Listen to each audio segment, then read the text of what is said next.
Well, good day and welcome to episode 3 of The Driving Force, a production of the Louisiana Transportation Research Center. My name is Todd Blunt and I am joined today by my co-host, Garrett Wheat. Hello. We are thrilled that you have chosen to come along for this journey with us. We're going to be highlighting many of the exciting projects and amazing people that are driving change in Louisiana transportation. For the past 38 years, LTRC has merged the resources of Louisiana's state government and our awesome universities to identify, develop, and implement new technology to enhance our state's transportation system and beyond. Garrett, on our last episode, you shared with our listeners a little bit about your role here at LTRC. This time I'm going to flip the script and tell everyone a little bit about what I do here. So I have been here at LTRC for just about a year now. I serve as our manager of technical publications, which means I work with our researchers to publish all of the great things that they are studying and working on here at the center. Also do some other things with publications, newsletters, this podcast, and sort of tell the story of what's happening here at LTRC around the state and beyond. So it's an awesome place to be, some great people, and been a lot of fun getting to immerse myself in the world of transportation and training. You've learned a lot just in 1 year. I have learned a lot. I can have incredible conversations about asphalt, concrete, soils. My kids love it. So, well, let's take a quick break, and when we come back, we are going to go local. We're going to welcome the new director of the Local Technical Assistance Program, Dynah Capone. She's going to tell us about several of the amazing ways that she and her team are serving local governments across Louisiana. We'll be back in just a bit.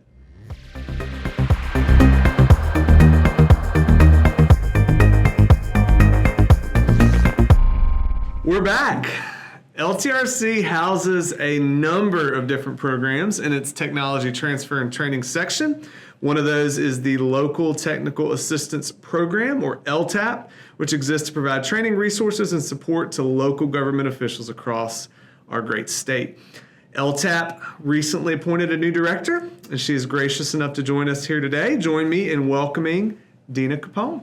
Well, hello, everybody. Hello, Garrett and Todd. Thanks for having me here. We're so excited to have you here and to have this conversation. Well, Dynah, tell us more about the mission of LTAP. Tell us about the unique value that the program brings to our state and how you're connected to other LTAP programs across the nation. Okay, so LTAP's main mission is to provide technical assistance and training for our local parishes and municipalities in Louisiana.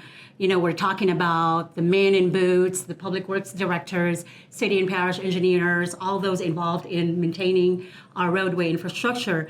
We are a unique program because we get to interact directly with our local agency people and cater to their interests and needs and really respond to whatever they've got going as far as workforce development and, you know, if they are in need of grant funding, we try to find avenues for them to get that. And also we sort of serve as a baton bearer or the messenger of a message for them. And we are connected with the LTAP programs from other states through the National Local Technical and Tribal Assistance Association.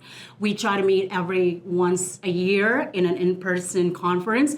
Also, we connect via virtual work group calls, and we exchange our training opportunities with each other and try to offer those to our respective local stakeholders. Awesome. Yeah, I've been lucky enough to attend some of the LTAP conferences and sit in on some of the workforce programs. So you guys are doing some great stuff. Mm-hmm. I know you've been with LTAP for a while. Sure. And you've done a lot. Y'all are always doing some amazing things. So with that being said, as things have changed, we get new policies, new government responsibilities.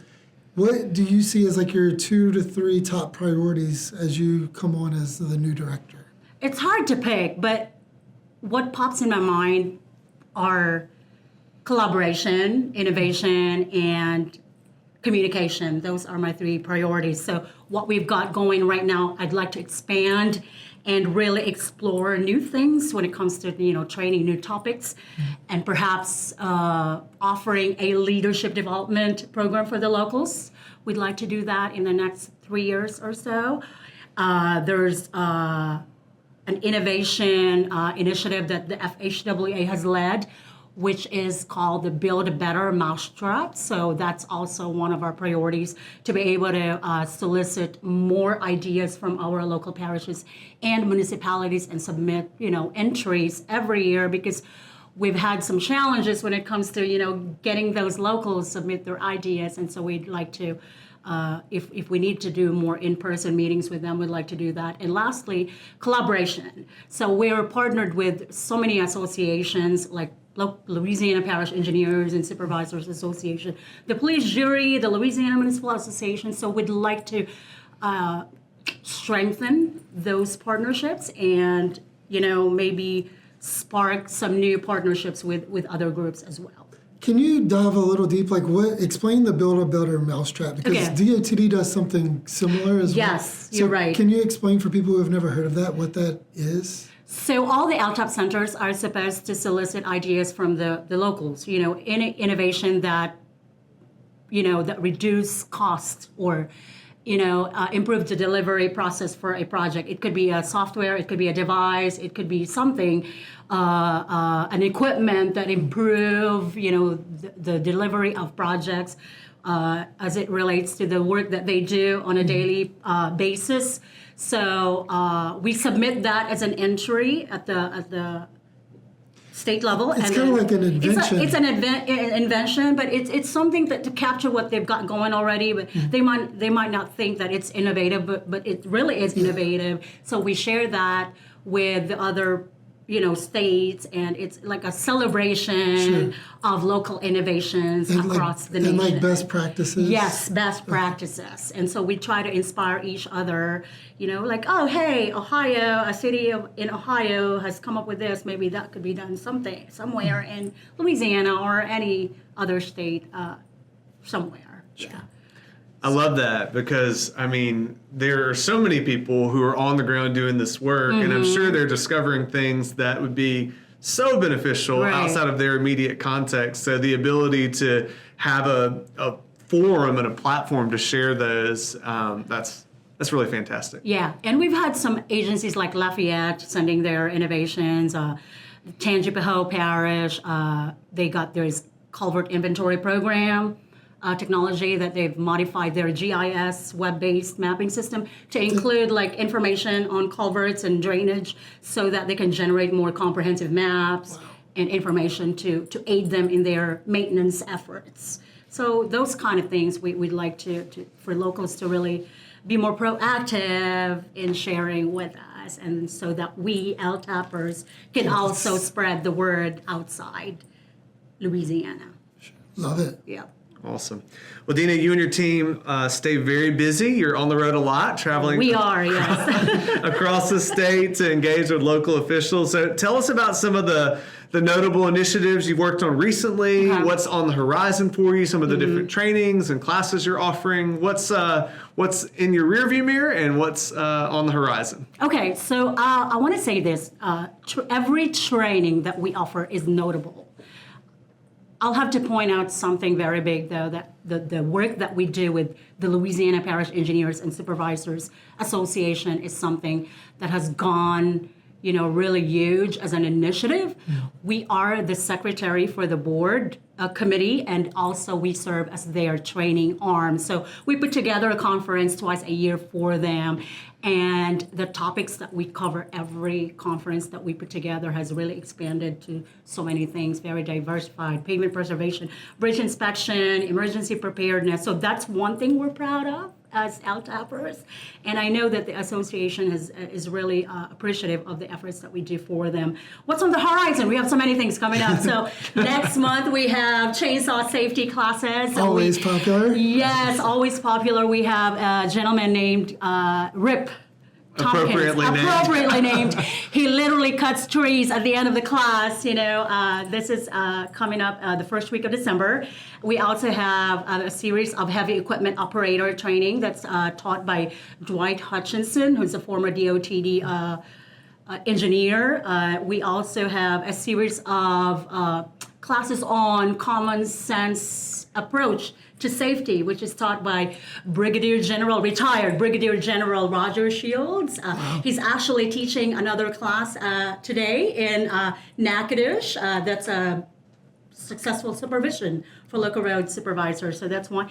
And lastly, I want to share that we're gearing up for our next Parish Engineers Conference. We will be in Lafayette sometime in the springtime. So that's something to be on the lookout for. That's awesome, Dynah. So one of the purposes of this podcast is to let the transportation community across Louisiana know about opportunities available through these programs we have here at LTRC. So how could transportation officials in Louisiana's parishes, cities, towns, all the municipalities stay up to date on what LTAP is doing and what y'all are offering? We have a monthly bulletin called Local Connections. So the easiest way for them to subscribe to that is to go to our website, louisianaltap.org. And then there is a tab at the top that says News. And they click on that, and then they subscribe to the news. Also, we are on the, we have our social pages, Facebook and LinkedIn. They can find us, Louisiana LTAP Center. Awesome. Yeah, you guys are very active, communicate really well. I think your team really knocks that out of the park on that. Well, thank you so much for shedding some light on the great work that LTAP's doing across the state. I know we're all excited to see how this program continues to thrive under your leadership and the great work your team is doing. Now, before we go, we want to have a little bit of fun with you. Ooh, okay. This is nerve-wracking. So Garrett has I don't like surprises. has a few final lightning round questions for you. So we'll put you in the hot seat now, Garrett. Oh, jeez. Okay. Why don't you kick us off? Sure. So I hope I don't mess it up. No, you'll be fine. You'll be fine. We know you read a lot, but what is the last book you read that has nothing to do with your job? Okay, the last book was all about history, American history, with my son. Yeah, it was. I'm trying to recall which one. It was like the New America or something. Like I don't know. Okay. It was like Articles of Confederation and all of that. Anything for you specifically that you just read on your own? Audiobook, physical book? Oh, The Happiness Industry. Okay. Oh, Yes, I read that it says about a happy worker is a productive worker. Yeah. And I really enjoy that. Oh, great. Yep. Okay, next question. What surprised you the most, either positively or negatively, when you first moved to the States? And if you want to provide a little background first. Too many plantations. I didn't realize that you all have rural areas. My picture of America was like the Big Apple city life. And I was like, I landed in Napoleonville, and I'm from a city of 4 million people, landed in a village of Napoleonville with 1,000 people. That was really a huge surprise for me. Yeah.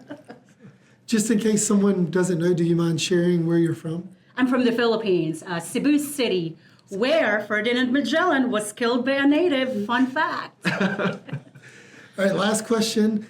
Since you do travel a lot across the state, you've probably been to every parish. If not, it's close. I'd put money on it. Yeah. What is your favorite small town in Louisiana and why? Oh, Natchitoches, definitely. It's very quaint, and it's just neat, and then the whole Christmas. Yeah, I say you've been there at Christmas, I'm sure. Yeah. Spirit, and the Sports Hall of Fame was also, impressive. Shout out to Natchitoches. Yeah, and which I used to say Natchitoches when I first saw it. So Well, if you go to Texas, there is a Nacogdoches, Texas. That's not too far. Oh, Yeah, okay. yeah. So, but ours is more interesting, right? Okay, yeah. Well, thank you again, Dynah, for joining us as our special guest here today. We're excited to continue highlighting the many diverse ways that LTRC is impacting the transportation community across Louisiana. We'll step away for just a moment before we wrap things up on today's episode.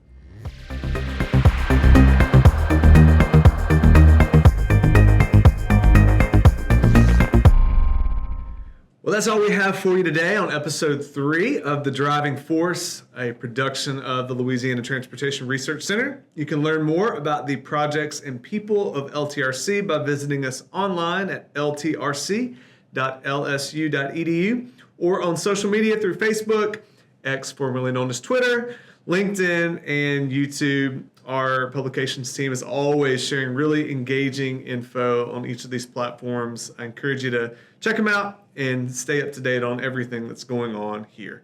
Next time, we will welcome Dr. Marcus Silvas and learn more about how LTRC is working to develop leaders across the transportation workforce in Louisiana. Until then, we are your hosts, Garrett Wheat and Todd Blunt, and we thank you so much again for joining us today. Drive safely out there.